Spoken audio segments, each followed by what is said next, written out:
Well, it's been about 6 months since Catherine Lester was publicly sworn in as Sacramento's first female police chief. And to discuss the state of affairs, she is joining us live in studio this morning. Thanks so much for joining us. Thank you for having me. Really appreciate your time today. And for clarity, you were officially sworn in behind the scenes right around December, January of this year, correct? Exactly. Right when Chief Hahn retired, I took the reins at the end of December, and then we did a big public ceremony in March. So in June, you announced that the violent crime reduction strategy that would be one of your key pursuits. So what is the framework for something like that, and how's it going right now? Thank you for asking. So this has been something we've worked on as a department for quite a while.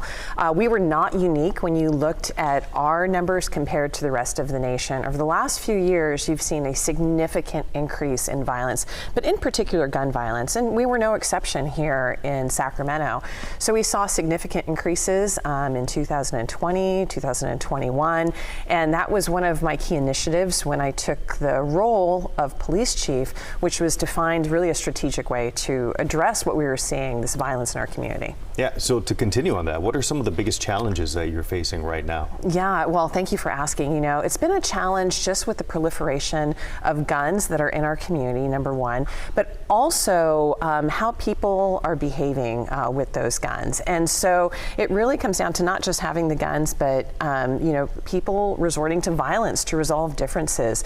And they're doing it very quickly, and that's really been contributing to our numbers and to the increase. And so that's why we've taken a kind of a different approach, I would say, than what we've seen in past years, where it's not just an enforcement approach, which is an important aspect of it, but it's also looking at what is driving the violence. What is driving people to commit acts of violence, and especially use guns to try and resolve differences? I know when I was combing through some of the data this morning, I noticed that ghost guns, since 2020, the use, or at least the seizure of them, has more than doubled.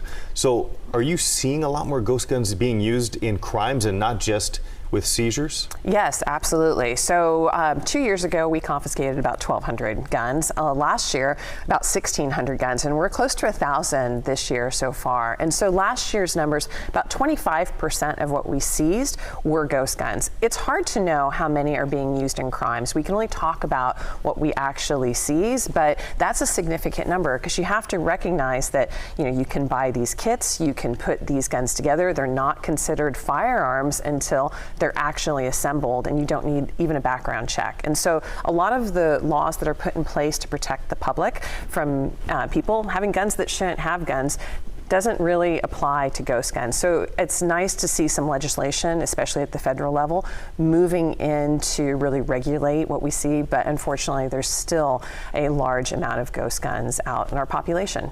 Let's take a look at some of the latest crime data numbers that we know that we had. We accumulated these this morning.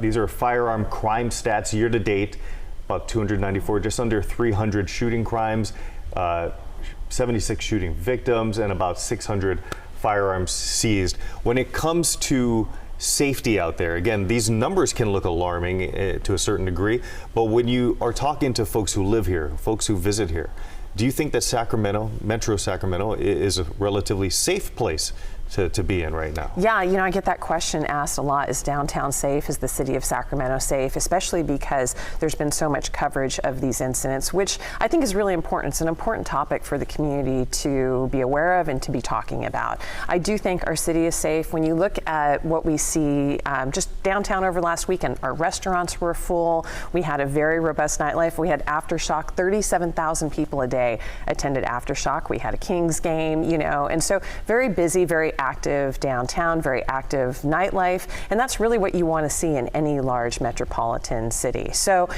these acts, though, of violence are really significant, and it's something we should be aware of, and it's something that we all need to work together on. I've talked about how enforcement and law enforcement are one piece of this, but it's really shared responsibility between our community, between our city, between our business leaders. You know, just last week, the mayor announced the establishment of a nighttime economy manager, Tina Lee Voigt. And so she's been a great partner for many years for the police department and the city and the business community. And I think that's a great example of a community coming together to really address challenges and try and just improve, you know, people's experience. Chief Lester, we thank you so much for your time. You've been very gracious with us this morning. Thank you for stopping by. Thank you very much.